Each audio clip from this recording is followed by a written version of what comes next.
This year marks, March 19th marks the 10 years anniversary of the Iraq War.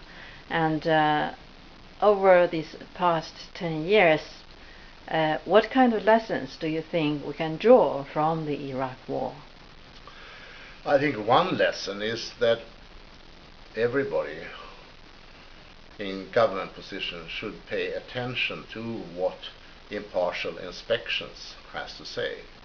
Because the reality is that we as inspectors for the United Nations, we came fairly close to the truth. We reported that we could not find any weapons of mass destruction, despite the fact that we had carried out some 700 inspections and been to several dozens of sites recommended to us by intelligence. If they had paid more attention to that, rather than to their own intelligence agencies that tended to bend to the wishes of the government to see some weapons of mass destruction, the war might not have broken out.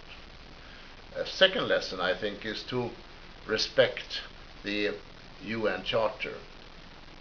I agree with Kofi Annan that the attack on Iraq was a violation of the UN Charter.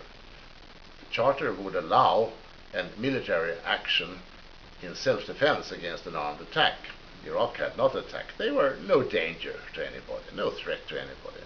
And the other situation in which armed attack can be used would be if the Security Council has authorized it. And the Security Council did not authorize. They tried to look for authorization, but they could not get a majority for it. If they had gone to the General Assembly, they would have had a majority against it. So these are important lessons from the war. We say that some say, the war is the biggest enemy or the biggest foe of sustainable development. What's your comment about this? I agree fully with it. If you look at Africa today, the areas where they have had war, Angola, or in Uganda, or in Mali, in the Sahelian region now, or Somalia, or in the South Sudan, but it's very difficult to get an economic development going if you have war in the area. Therefore, we need to settle all conflicts. It's the worst thing.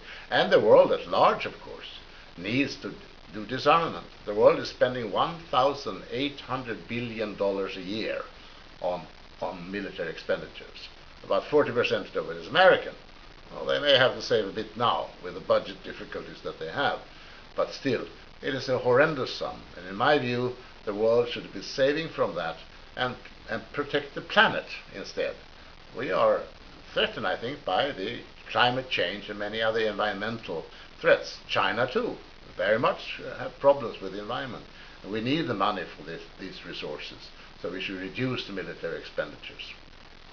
So you think with this money for the peaceful means, it will be conducive to the people's living and the world peace? Absolutely.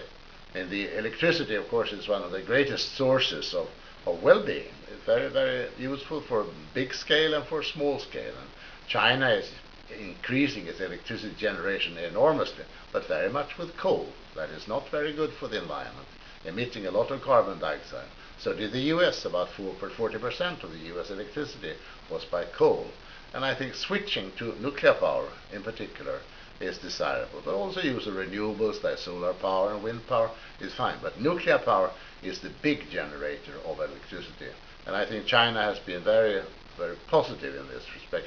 They have taken care after the Fukushima accident to introduce some further safety measures, and that is good. We all have to do that, but nevertheless we have to go on with the nuclear power. Thank you very much, Hans Blix.